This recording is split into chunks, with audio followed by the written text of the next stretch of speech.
안녕하세요. 저는 억울한 결혼 생활을 마치고 제 3의 인생을 계획 중인 40대 이혼녀입니다. 제 3의 인생이라니 조금 의아한 분들도 계시겠지요. 말 그대로 처녀의 삶을 거쳐 한 남자의 아내의 삶을 지나 풋풋한 새 만남을 이어가고 있다고 설명해드리고 싶네요. 결혼을 하는 건 더 행복하기 위해서 그간의 삶을 청산하고 새의 삶을 꾸미는 일이지 않습니까?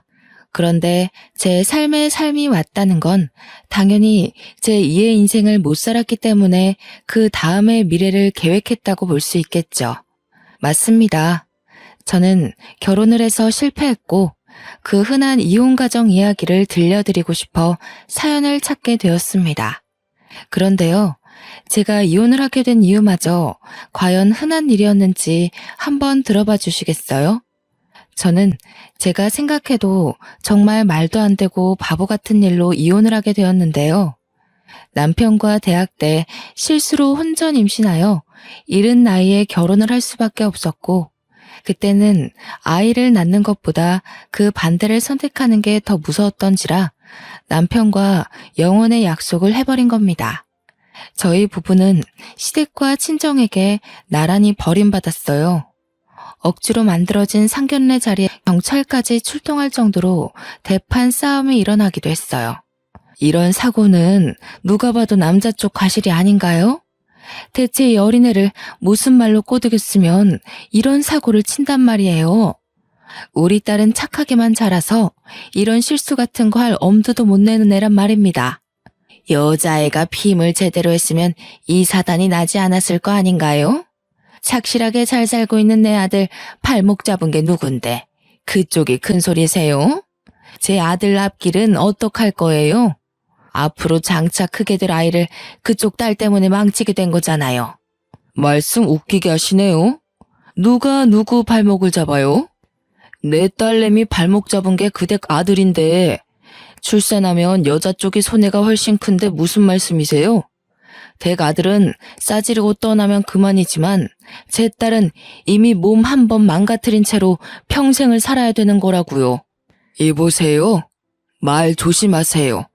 어쩜 그리 말씀을 교양 없게 하세요? 아, 이제 보니까 딱 알겠네요. 이런 집안에서 자랐으니 댁 딸이 발랑 까진 거지요. 상견례 자리에서 서로에 대한 예의는 눈꼽만큼도 없었습니다. 결국 몸싸움까지 나고 남의 장사 시끄럽게 만든 죄로 경찰이 출동했던 거죠. 심지어 저희는 그 자리를 끝까지 지키지 못했어요. 이대로 저희를 떼어놓으려고 선언하는 양가 부모님한테서 도망치고 말았습니다. 그 뒤로 저와 남편은 절대 양가 어른들을 찾지 않았어요. 그렇다고 양가 부모님이 또 저희를 아쉬워한 건 아니었습니다. 저희들에게 이혼할 거 아니면 얼굴 비출 생각하지 말라고 단단히 으름장을 놓는 거 있죠. 어른들은 정말 너무하다 싶을 정도로 저희 둘을 모른 채 했고 죽었는지 살았는지 내다보지도 않을 만큼 내버려 두었어요.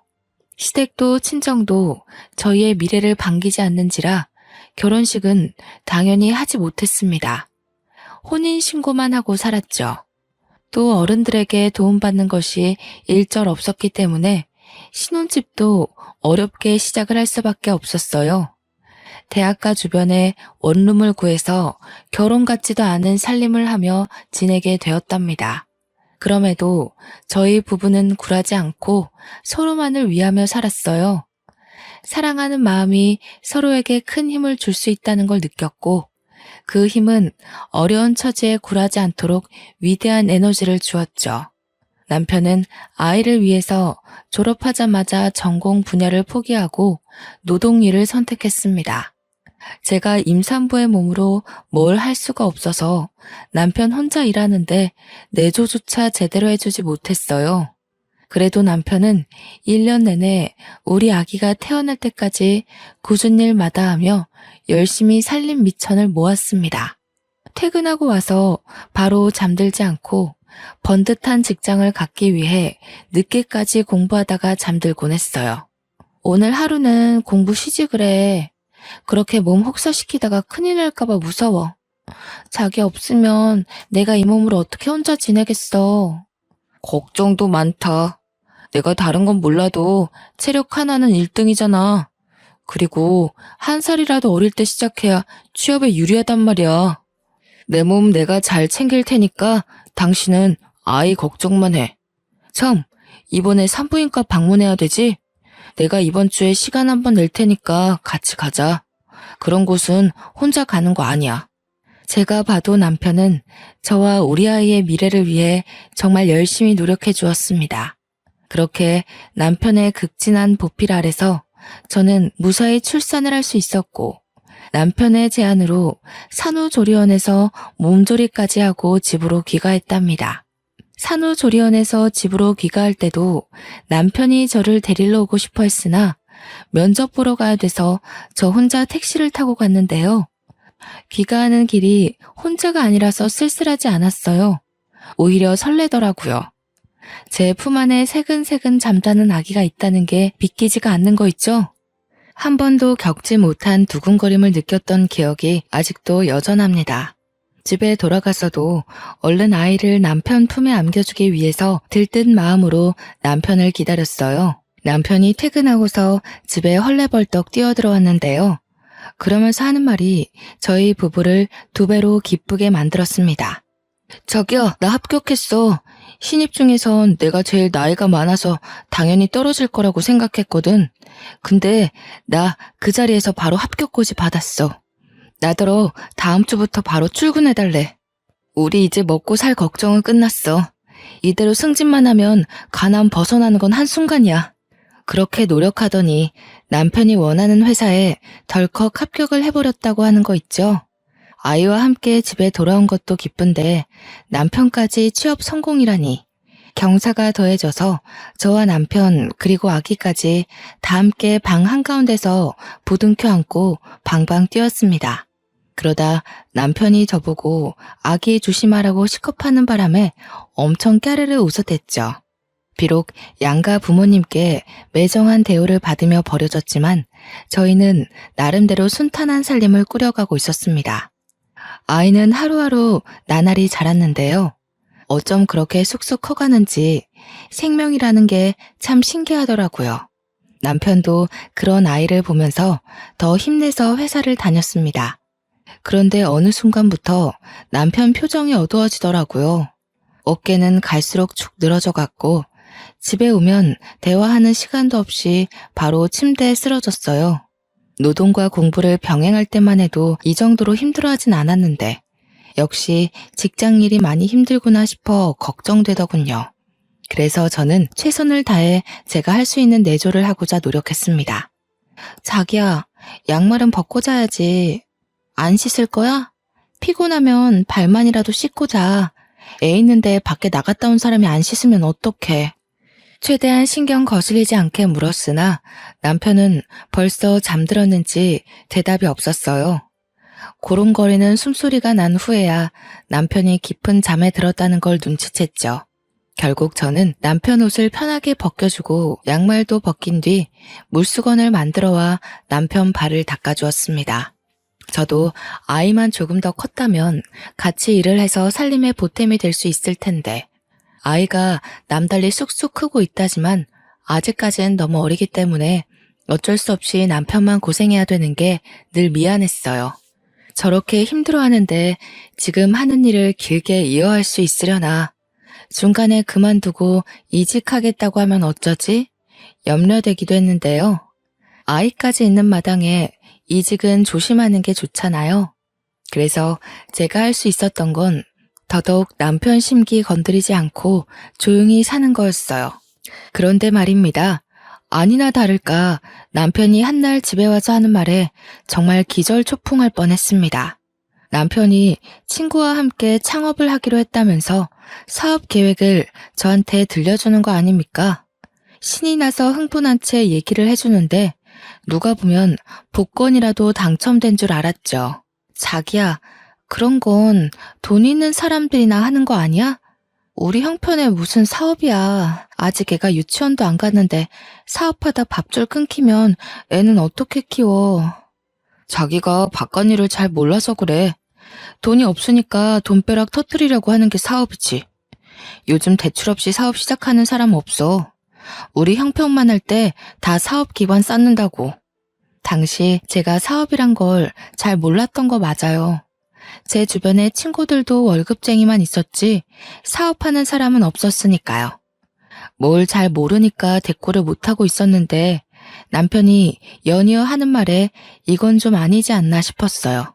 대출은 친구가 받는다고 해서 내가 매달 친구한테 돈을 붙여줘야 돼. 그럼 우리 생활비를 조금 아껴야 될 것 같은데. 괜찮지? 생활비를 줄여야 할 정도야?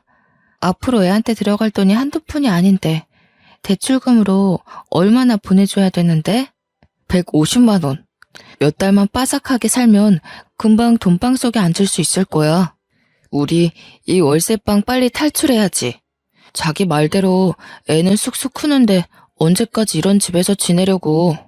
아무리 그래도 그렇지 남편 월급이 300 조금 넘거든요. 그런데 150만 원을 친구한테 줘야 된다니요.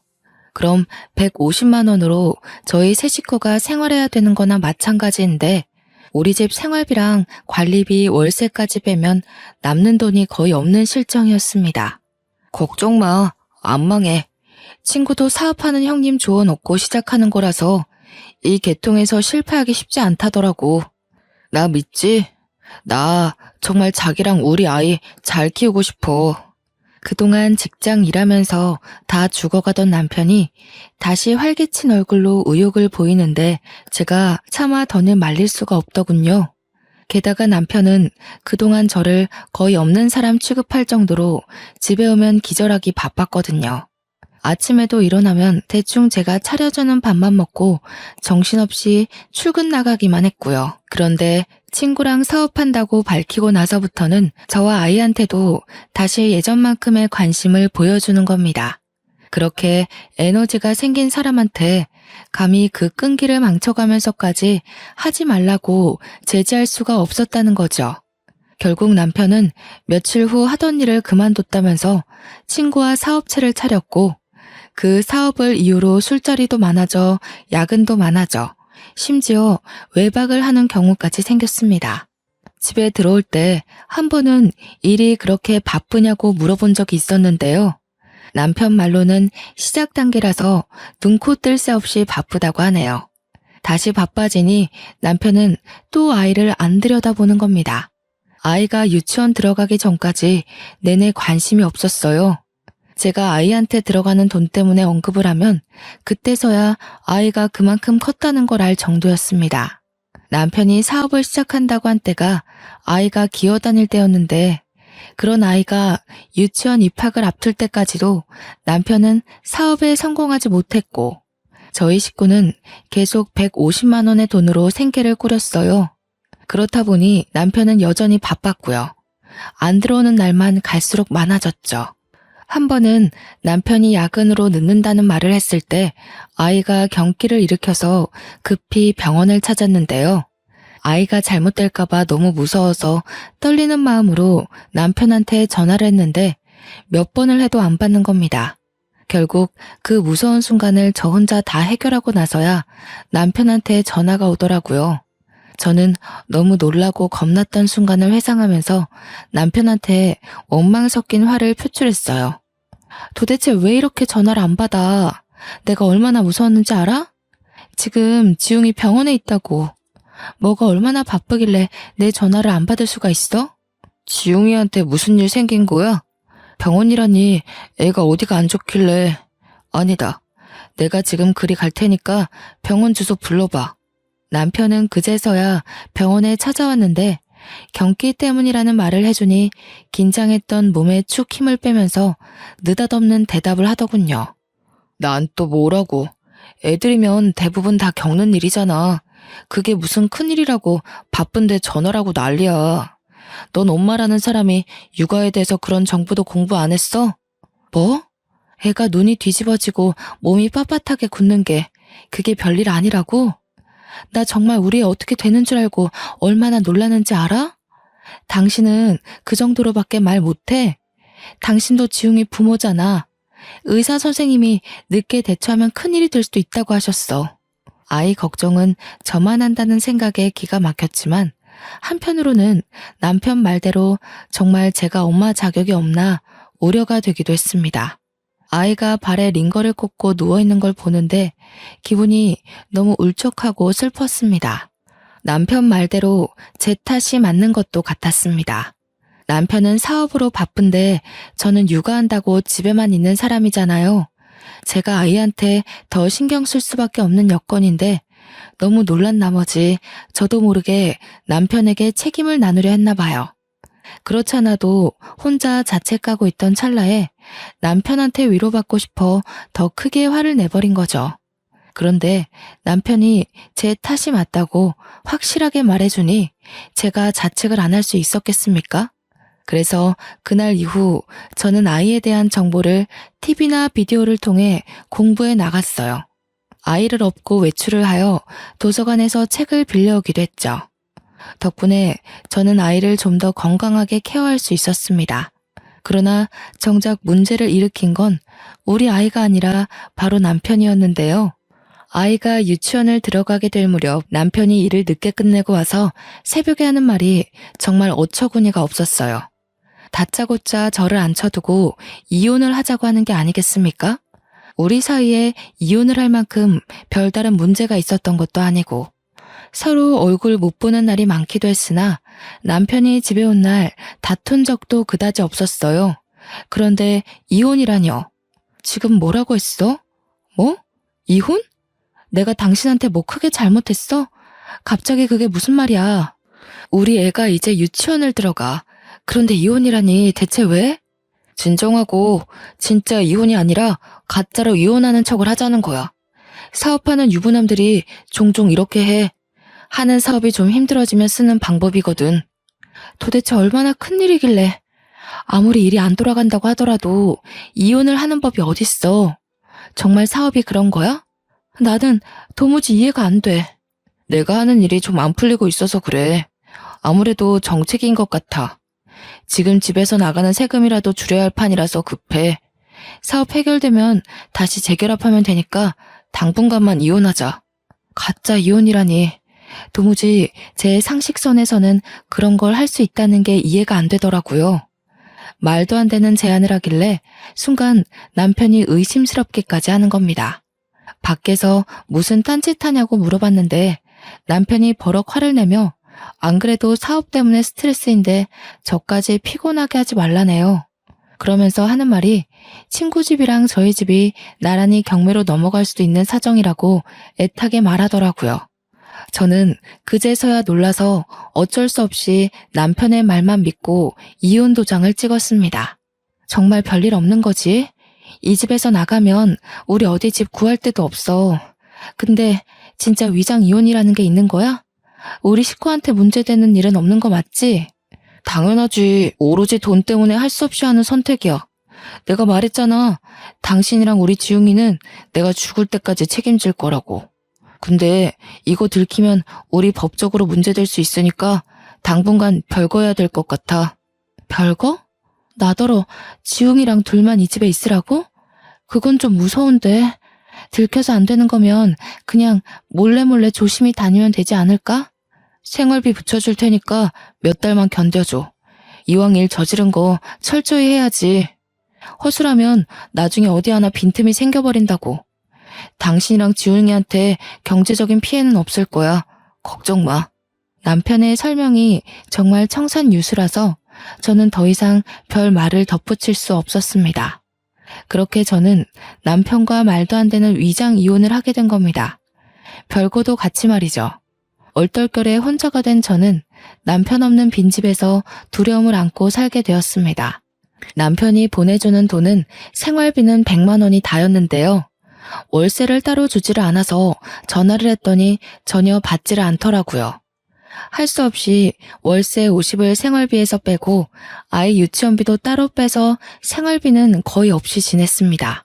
몇 달을 그렇게 지내다 보니 이렇게 살다가는 아이에게 영양적으로 문제가 생길 것 같았어요. 너무 제 생각만 하면서 그저 돈이 아끼고 아끼는 방법만 강구했던 거지요. 때문에 작은 일이라도 해서 돈을 보태기 위해 부업을 알아봤고 대학 때 동아리에서 배운 캐리커처를 연습해 개인 SNS에서 파는 일을 해보았습니다. 당연히 100만 원까지는 벌지 못했으나 40에서 50만 원 정도는 벌었는데 그게 큰 보탬이 되더라고요. 그 정도로만 아이의 옷을 사입히고 먹이는데 양질이 달라지는 거 아니겠습니까? 참 다행이었어요. 저는 나름대로 남편의 부재로 인한 두려움을 차차 극복해 나갔습니다. 다만 남편과 연락만 잘 되어도 더할 나위 없이 마음을 놓을 텐데 연락이 너무 안 되는 게 유일한 문제였습니다. 저희가 별거를 하더라도 남편이 2주에 한 번씩은 몰래 와서 얼굴을 보여줬거든요. 그런데 이번 달은 달월이 지나도록 안 오더라고요. 심지어 생활비도 안 붙여줬어요. 그나마 아끼면서 모아놓은 돈이 있어서 다행인 형편이었습니다. 블로그에 팔고 있는 작품을 어느새 100만 원 언저리 정도로 벌고 있을 때였거든요. 대체 남편 일이 어떻게 되어가고 있는지 알고 싶었지만 연락이 안 되고 남편 동업자라는 사람도 제가 몰라서 어찌 알아볼 수 있는 방도가 전혀 없었어요. 그래서 마냥 이렇게 기다리는 수밖에 없는 실정이었죠. 그렇게 별다른 수를 못 쓰고 막연히 남편만 기다리며 지내고 있을 때에 제게 전화 한 통이 걸려왔는데요. 다름 아닌 남편이 함께 동업을 한다던 동네 형님이었습니다. 제가 더 이상 입 다물고 있으면 재수 씨한테 죄지는 기분이 들어서요. 사실은 저랑 태수 사업한 적 없다는 거 알려드리려고 연락했습니다. 제가 태수 있는 주소를 드릴 테니 한번 찾아가 보세요. 제가 이날 들은 소식이 얼마나 엄청난 일이었는지 한참을 실감하지 못했습니다. 어안이 벙벙했죠. 아니, 이게 무슨 말일까요? 사업을 한 적이 없다뇨. 제 남편은 사업한다고 직장 일을 그만둔 지가 오래지 않습니까? 동업자인 줄로만 알았던 남편의 아는 형님은 끝까지 송구스런 말투로 사과만 하다가 전화를 끊었습니다. 그러고 바로 문자 하나가 도착하더군요. 제가 전혀 모르는 주소지였습니다. 이분 말이 다 사실이라면 남편이 여태 저한테 거짓말을 했다는 것밖에 안 되는데 왜일까요? 영 가늠도 안 되고 혼란스럽기만 했습니다. 일단은 남편이 있다는 이 주소로 찾아가 봐야 답이 나올 것 같았어요. 그래서 그 야밤에 아이까지 데리고서 밖을 나섰죠. 이 주소대로 택시 기사님에게 말해서 도착한 곳은 다름 아닌 사람 사는 오피스텔이었습니다.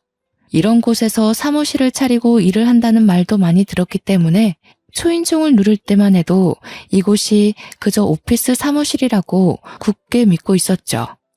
그러나 문을 열어준 남편과 남편이 안고 있는 웬 남자아이를 보곤 제 신뢰가 한순간에 바닥을 치고 말았습니다. 저는 너무 놀라서 아무 말도 못하고 멍청하게 남편과 그 아이를 번갈아 보기만 했어요.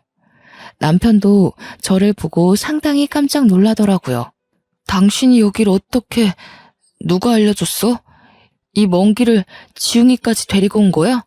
찬우야, 잠깐만 엄마한테 가 있어. 남편이 찬우라고 부르며 내려놓은 아이는 남편에게 아빠라고 부르고 있었습니다. 우리 아이와 나이가 비슷한 또래거나 1살 정도 어려 보였어요. 그렇다는 말은 남편이 제가 임신 중일 때 이미 바람이 났다는 거잖아요. 도무지 정리가 안 되는 수많은 상황이 쓰나미처럼 들이닥쳐 머리가 어지러웠습니다. 이게 다 뭔가 싶었어요. 너무 충격이라 상황을 아예 모르고 싶을 정도였죠. 그러나 저는 이미 남편이 저지른 짓을 알 수밖에 없었고 남편이 저와 제 아들에게 무슨 잘못을 저질렀는지 눈치채버리고 말았네요. 한 가지 딱 명확한 사실이 있잖아요. 제 남편이 불륜을 저질렀다는 거. 당신 사업한다고 거짓말하고 두 집 살림하고 있었어? 나보고 가짜 이혼하자고 설득하더니 위장이 아니라 진짜 이혼을 요구했던 거였어? 날 속인 거야? 우리 지웅이까지 속이면서 밖에서 이딴 짓 하고 있었던 거야? 남편은 대답을 미루고 잠시 저를 밀어내며 밖으로 나와서는 현관문을 닫았습니다. 저희는 그 앞에서 이웃집 다 들릴 만큼 시끄럽게 다투게 되었어요. 그래, 우리 이혼한 거 맞아. 그래서 뭐? 너도 동의하고 도장 찍었잖아. 대체 여기가 어디라고 애까지 끌고 찾아와? 도대체 어떻게 알아낸 거야? 누가 알려줬어? 당신이 나 어르고 달래서 위장 이혼으로 유도한 게 합의 이혼이라고? 나는 그런 줄도 모르고 어떻게 나한테 이럴 수가 있어. 이건 사기고 협박이야. 아, 그렇다는 증거 있어? 우리 이혼 과정에 사기가 있었다는 증거가 있냐고. 이쯤 되면 알아서 눈치채야 되는 거 아니냐? 미련하게 몇 년 동안 생활비 받아가면서 나를 기다린 네가 바보인 거야. 너도 네 아들도 그냥 버림받은 거라고. 설마 사실은 알고 있었으면서 일부러 생활비 받으려고 모른 척했던 건 아니지? 소름 끼치는 남편의 이면에 저는 결국 참지 못하고 남편의 귀싸대기를 날렸습니다. 실내에서 마찰 소리가 강하게 울렸는데요. 소음을 신경 쓸 새도 없었고 아이가 보고 있다는 생각도 못했어요. 한 대로 모자라 한 대 더 때리고 또 때렸더니 남편이 제게 욕을 하면서 강하게 밀쳐버리더라고요. 건장한 남자가 미는 힘에 사정없이 바닥으로 벌러덩 넘어진 저를 제 아들이 다가와 안기면서 울기 시작했습니다. 이혼인 줄 알았으면 다시는 찾아오지 마. 나 이제 구질구질하게 살고 싶지 않아. 네가 시댁에서 왜 버림받았는 줄 알아? 없는 집 자식이라 그런 거야. 지금 내 와이프는 나랑 같은 회사의 팀장이거든. 우리 엄마 아빠가 아주 어화동동 하더라고. 너와는 차원이 다른 여자야. 들어보니 남편은 일을 그만둔 것도 아니었어요. 다 상간녀의 입김이었죠. 제게 들어가는 생활비가 아까워서 그마저도 끊게 만든 거더군요. 상간녀는 이미 제 남편에게 아내와 자식이 있는 걸 알면서도 이 같은 짓에 동참을 했다는 거예요. 배신감에 또 배신감이 차올랐지만 당장 제가 남편에게 손찌검하는 것 말고는 할 수 있는 게 없었습니다. 망연자실한 마음으로 저는 아들을 안고서 그 자리에서 한참을 울었어요. 남편은 매정하게 집으로 들어가서는 다신 나오지 않았고요.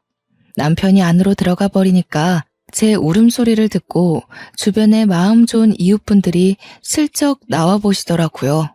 제가 아이를 부둥켜 안고 있으니 걱정해주면서 경찰을 불러줄까 하고 물어보기도 하셨어요. 그 고마운 손길들을 사양하고 저는 마음을 추슬러 아이와 함께 집으로 돌아왔죠. 앞으로 어떻게 해야 할지 멍하기만 하더군요. 그때 처음으로 세상이 무너진다는 게 어떤 기분일지 조금은 공감이 되었습니다. 막막했어요. 당연히 남편과 함께하는 미래만 그려왔고 제 인생 계획에서 남편이 없었던 적은 없었으니까요. 이 큰일을 어떻게 해결해야 할까? 해결은 될까? 나 혼자서 할 수 있을까? 한참 생각으로 멍해 있던 차에 제 기운을 차리게 해준 건 다름 아닌 제 아들이었습니다. 지웅이가 엄마 하면서 품에 잡고 파고들어 나름 정신을 차린 거였죠. 제 삶은 대부분 지웅이를 위한 삶이었는데 비록 남편이 없다지만 지웅이를 생각해서라도 마냥 슬퍼하고만 있을 순 없겠더라고요. 저 혼자였다면 아마 이렇게 금방 마음을 다잡을 수는 없었을 겁니다. 일이 이렇게 돼버린 거 남편이 다시 돌아오지 않는다는 걸 빨리 받아들이고 나니 저는 어떻게든 남편의 불륜 가정을 뒤집어버리고 싶은 도끼가 생기더군요. 우선은 남편과의 지난 날을 자꾸만 상기시켜주는 이 집에 있는 게 싫었습니다. 짐을 챙기고 집을 나오면서 많은 생각을 했어요. 아무래도 아들이 입는 입장이라 여자인 제가 혼자서 어줍잖은 복수를 하는 건 저한테 불리하기만 할 것 같았는데요. 그러다 보니 문득 떠오른 사실이 하나 있더군요. 친정 쪽에 외삼촌 딸이 어린 나이에 사법고시 패스한 법조인이라는 것 말이죠. 제가 결혼하기 전에 집안에서 한바탕 축제를 한 적이 있었어요. 제가 남편과 결혼하고 살면서 친정의 버림을 받았었기 때문에 연락 한 통 해본 적 없었거든요. 오로지 아들 하나만 위하고자 생각하며 이번 일로 욕먹을 각오를 하고 전화를 걸었습니다. 고 잘 됐다. 그렇잖아도 그놈 어떻게 떼어내야 되나 내내 그 생각만 하면서 살았는데 너는 보는 눈이 없어도 너무 없었어. 그놈 딱 봐도 관상이 바람필 상이더라. 그 벌레 같은 놈 잘 떼었다. 아이고 속 시원해라. 바로 고소해버리면 돼 딸. 다른 건 걱정하지 마. 엄마 미안해. 이렇게 사는 꼴 보여주려고 그동안 연락 안 했던 건 아니었는데 내가 잘못 판단했어. 엄마 아빠 말이 맞았어. 그리고 나한테 5살 아들이 하나 있거든. 아들은 아직 아빠한테 무슨 일이 일어났는지 몰라. 다 내 탓이지 뭐. 네가 미안할 게 뭐가 있어? 다 그 막대 먹은 집안의 아들놈 때문이지. 아이고, 나한테 손주가 있었구나. 애 얼른 데리고 와라.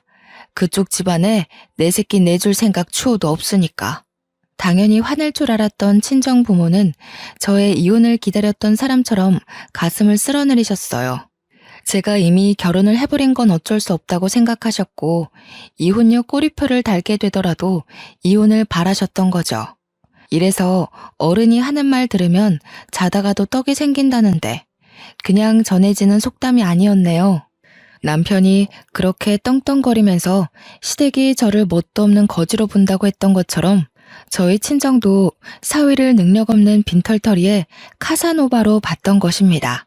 이런 사실도 모르고 남편이 의기양양했다고 생각하니 우습더군요. 보나마나 남편과 상간녀 또한 제 꼴이 날 거라고 확신합니다. 한 번 바람핀 놈은 2번, 3번 같은 일로 같은 결과를 낳을 테니까요. 친정 부모님의 부름에 저는 마음 놓고 아들과 함께 친정에 찾아갔습니다. 친정 부모님은 그날 제 아들을 처음 만났는데요. 엄마랑 아빠가 손주를 이렇게 좋아하는지 몰랐어요. 지용이를 얼마나 예뻐하던지 남편은 하나도 안 닮고 저를 쏙 빼닮았다며 더 좋아했죠. 그리고 다음날 바로 친정 부모님이 외삼촌 딸을 만날 수 있도록 자리를 마련해 주었습니다. 저는 시간 내어 외삼촌 집을 찾아갔고 저녁 한 끼를 같이 먹으며 제 사정을 모두 설명했죠. 아무리 식구라고 하더라도 제 개인적인 일이라서 당연히 변호사 선임 비용을 마련해 놨는데요. 그런데 이게 웬일입니까? 놀랍게도 외삼촌 딸이 상대 로펌 기업의 부서 팀장으로 있는 사람과 결혼한 사이라고 하네요. 비용은 당연히 받을 생각 없다면서 더 유능한 변호사인 자기 남편을 소개해 줄 테니 위자료를 있는 대로 뽕 뽑아 먹게 해주겠다고 하는 거 아니겠어요? 전문가 말씀이라서 그런지 굉장히 믿음직스럽고 힘이 되더라고요. 덕분에 저는 돈 한 푼 안 들이고 최고 변호사를 등에 업게 된 거죠. 사촌의 남편은 역시 능력이 출중한 변호사라 그런지 일 처리 능률이 남달랐습니다.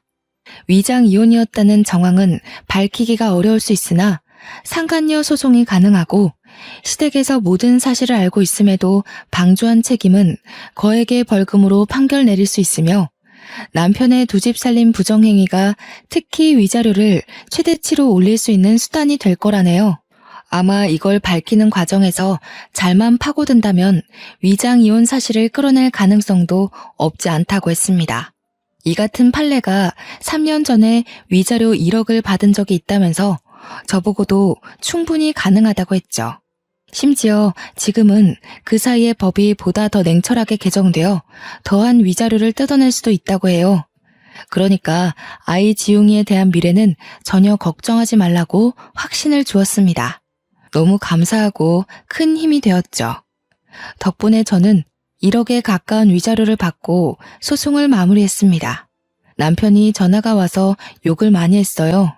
제가 차곡차곡 준비를 해서 소송을 한 거라 빈틈이 없었기에 급하게 변호사를 선임했던 남편에겐 당연히 갑작스런 상황이었을 수 있겠죠. 그 일로 상간녀와도 크게 다투었다고 들었습니다. 남편과 통화를 하던 도중 옆에 상간녀가 함께 있었는지 저를 내버려 두고 둘이서 다투는 소리를 들은 적이 있는데요. 네가 생활비 끊으라는 말만 안 했어도 얘가 소송하는 일은 없었어.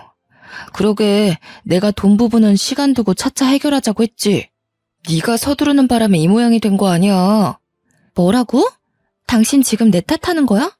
당신도 그 여자한테 들어가는 돈 아까워했잖아.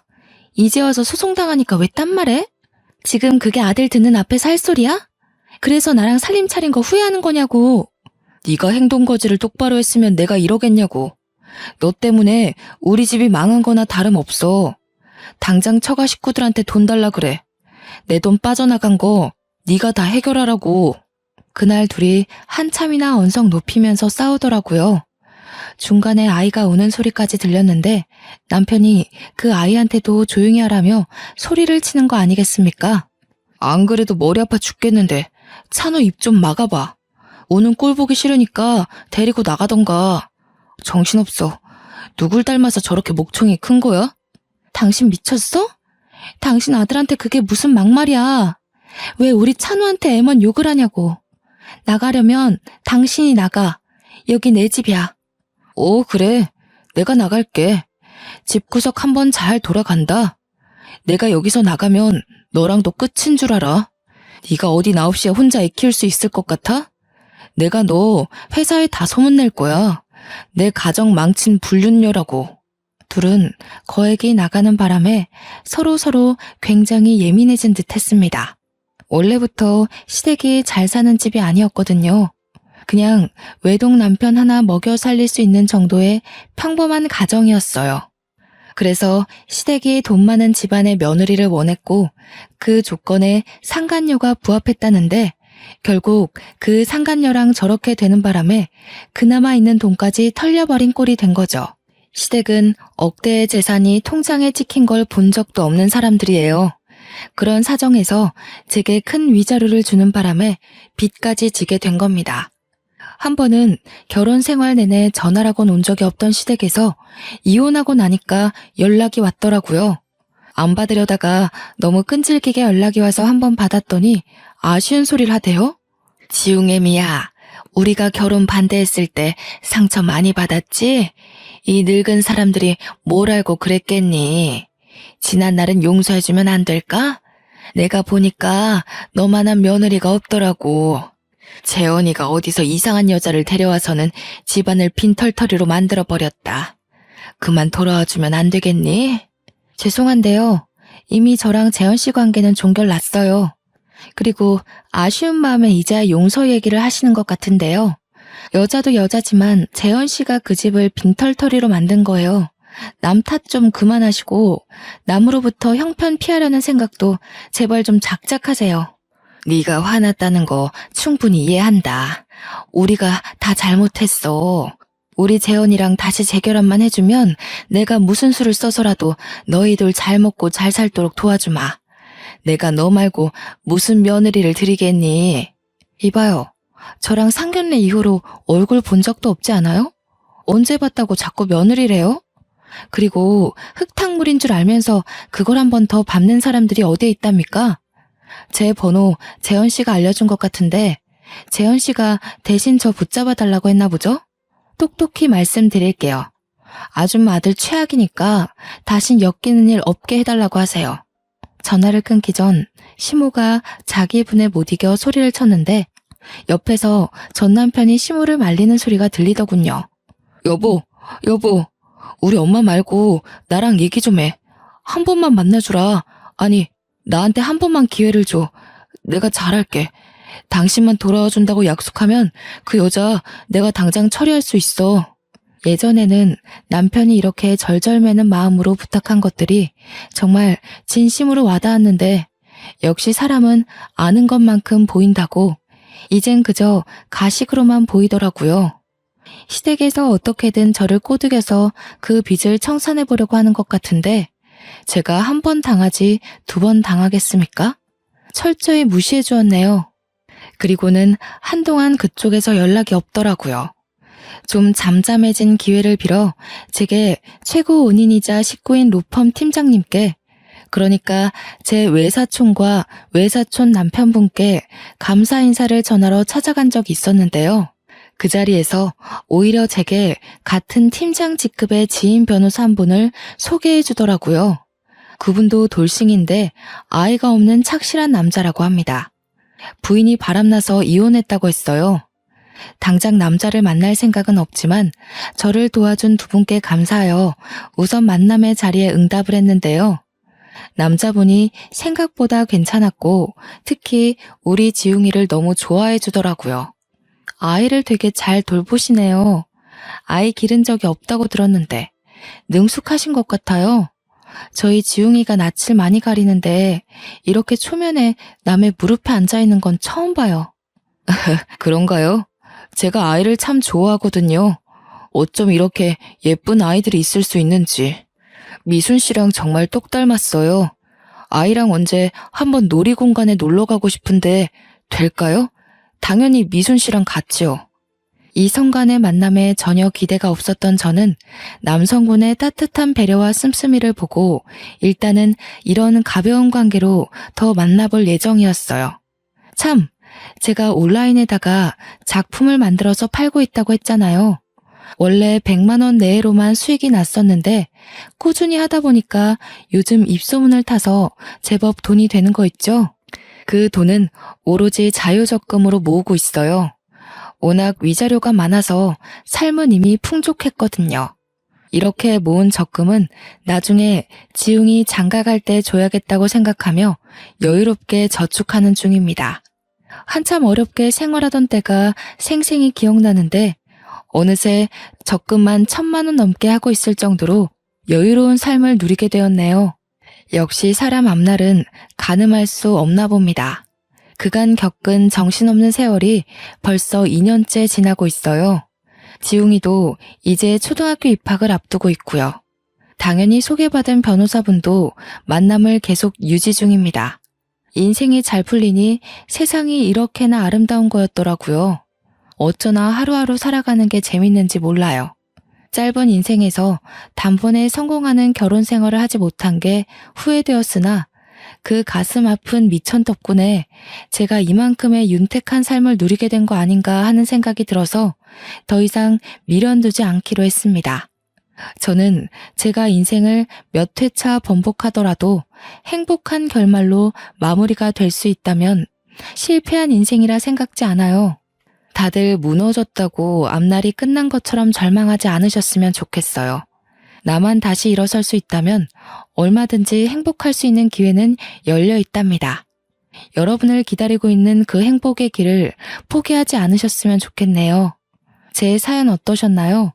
저는 이 글을 쓰면서 너무도 후련했고 어지럽던 잔여물도 다 정리가 된 기분이에요.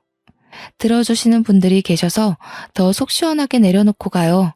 다들 짧은 인생을 고통의 시간으로만 보내질 않길 바랍니다. 모두들 행복하세요. 읽어주셔서 감사합니다.